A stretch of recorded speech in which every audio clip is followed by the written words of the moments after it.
I just spent $3,000 upgrading my Mazda Miata, and today we're gonna figure out if it was worth it. Over the past couple of races, I've been slow. It's broken! And he's pulling. At the end of the last episode, we went in through the car on the Dyno to see exactly how much horsepower it was making. Usually for Spec Miatas, they're anywhere from 120 to 125 real horsepower. And my car dynoed right at 125 real horsepower, which makes you think there are some questionable things going on. Here's what we found out. My Mazda Miata was actually built for US Spec Miata racing, whereas in Canada, we have a completely different rule set, and we're not capped at 125 horsepower. Here, you can run bored engines, cold air intakes, headers, and so much more. So earlier today, we went in and threw on a brand new cold air intake and brand new headers to the car, which means we're building even more horsepower. Realistically, we're probably not building all that much more horsepower, maybe only like 3 or 4 or 5 more horsepower. But in a car with only 125, 3, 4, 5 extra horsepower makes a massive difference. And today,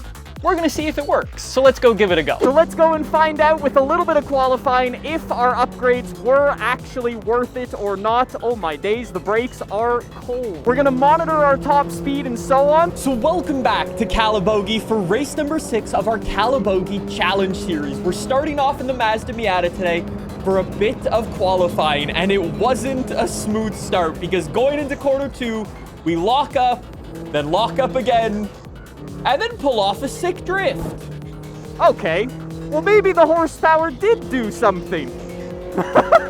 That was quite the slide. So lap number 1 of qualifying wasn't my smoothest lap of all time, but it was nice to see that we definitely had a little bit of extra horsepower on board. I was noticing my shift points were slightly different, my brake points were slightly different, which was really good to see. This is where we'll notice the power or not when we're actually in our race. I must say, for now, feels pretty peppy, the old car. Unfortunately though, for lap number 2 of qualifying, we ran into some traffic and couldn't put in a clean lap time on lap number 1 or lap number 2. So we're kind of qualifying out of position, but we'll see how things go with the new upgrades and everything like that. We'll take it fairly easy, but we qualify in P12 overall, which I think is like P6 or 7 in class, which is pretty good, but let's jump over to the race.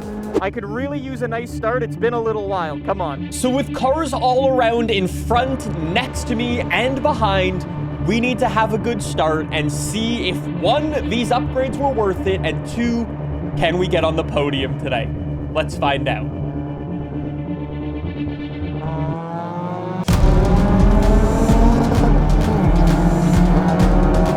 Good start. Holy shit, good start.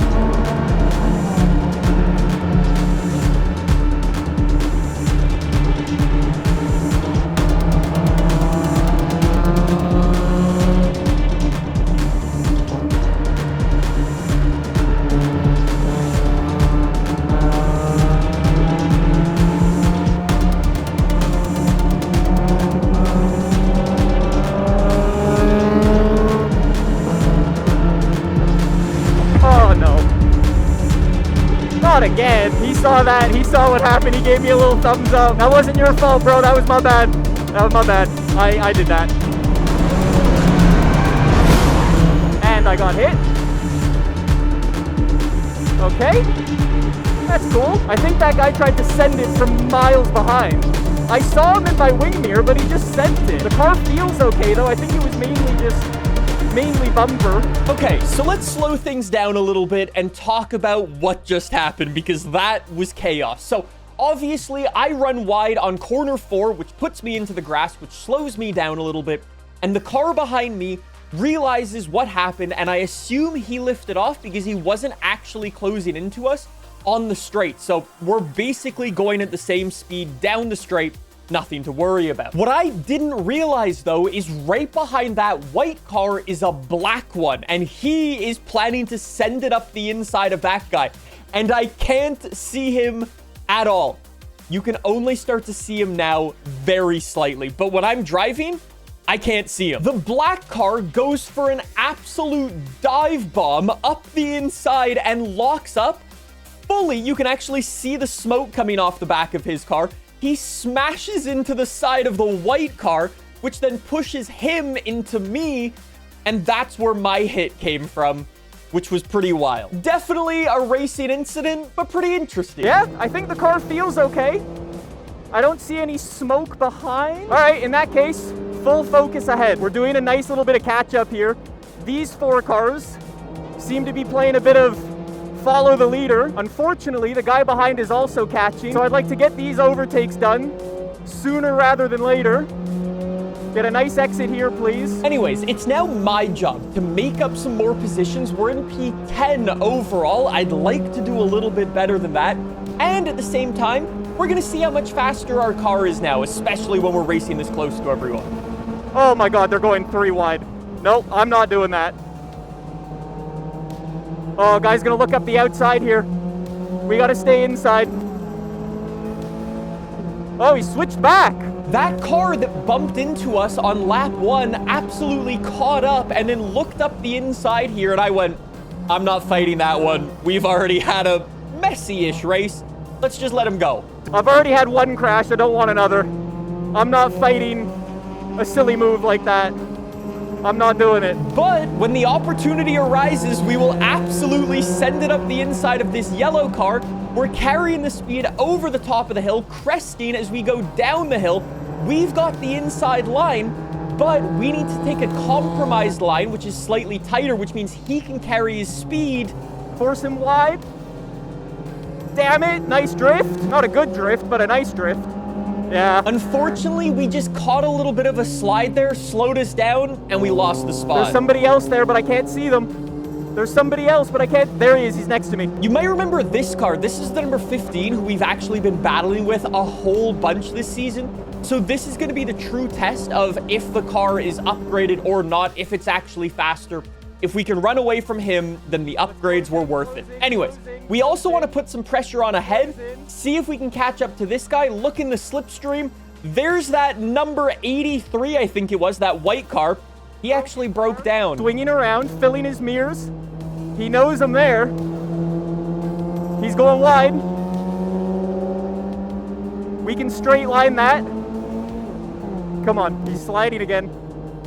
I'm sliding again. Oh, he's off. Yeah, that's him now. Ciao, bud. 1 mistake, that's all we need. Got him. And if he can battle that white car, that's even better news for us. They'll slow each other down, okay? Never mind. Unfortunate. Hey, so that was a nice move. We'll capitalize where we can and keep the pressure up. Holy shit.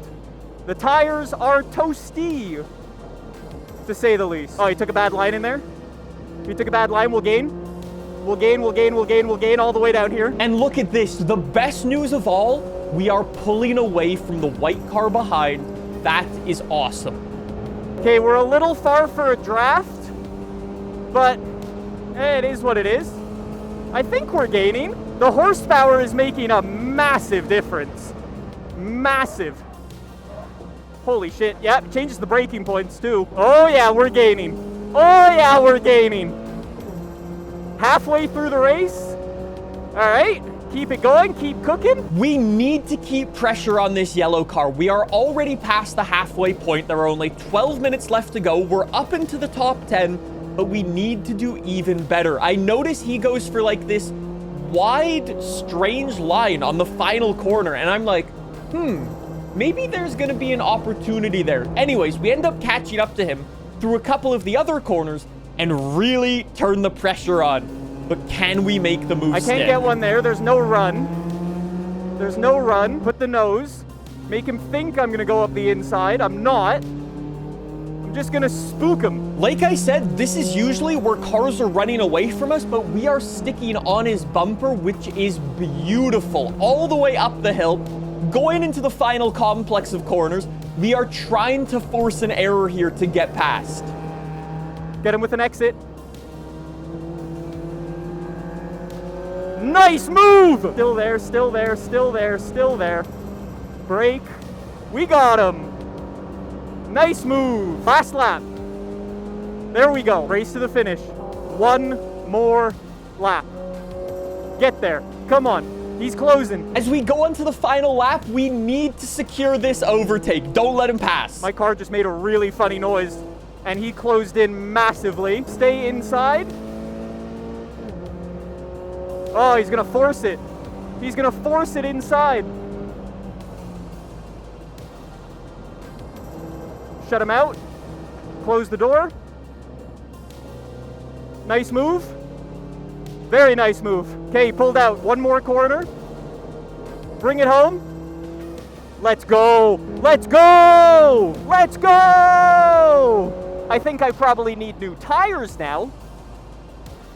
And some new underwear. But that's besides the point. If we're on the podium, that's fine. How's my bumper? Back right. Is it still there? Nice! Let's go! Who would have guessed, chat? All you need to do to get on the podium is just have a competitive car. Oh, it smells so bad. So bad. All right, well, let's go get a nice podium. So as it turns out, the damage to the bumper was super minor. These bumpers on these cars are basically like this rubbery plastic material, and they can really take a hit, so we just gotta order a new reflector and we're good to go. Anyways, we actually finished up in P8 overall after a car broke down halfway through the race that I didn't even realize. And in terms of our class, we finished on the podium, P3.